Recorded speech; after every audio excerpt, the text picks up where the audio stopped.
I'm Paul Mason. I'm a journalist, a filmmaker, an anti-fascist. I've just written a book called How to Stop Fascism: History, Ideology, Resistance, because I think, unfortunately, we do face the prospect, if we're not careful, of a second fascist era.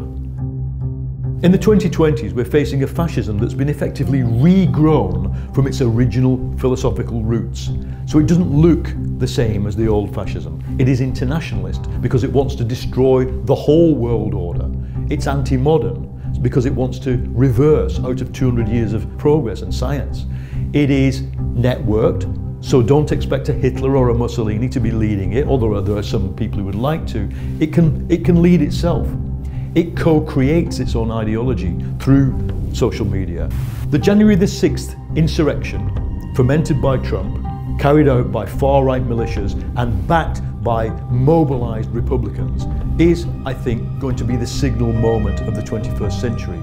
It is a perfect example of what will come again unless we stop the new far-right. The far-right in Britain is dangerous but small.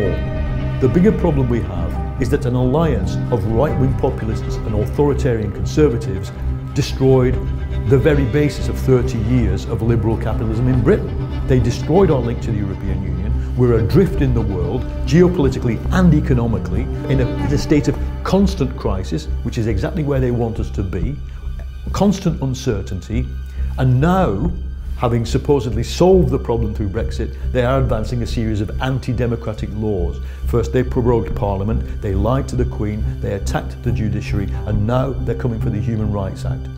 If they come for the Human Rights Act and remove not just what was European law, but the summary of all human rights law that had ever existed in Britain, we're in a world of pain that we can't anticipate. So yeah, my number one worry is not the fascists. My number one worry is the decay and fragmentation of British democracy and the apparent lack of belief in it of people who would call themselves conservatives.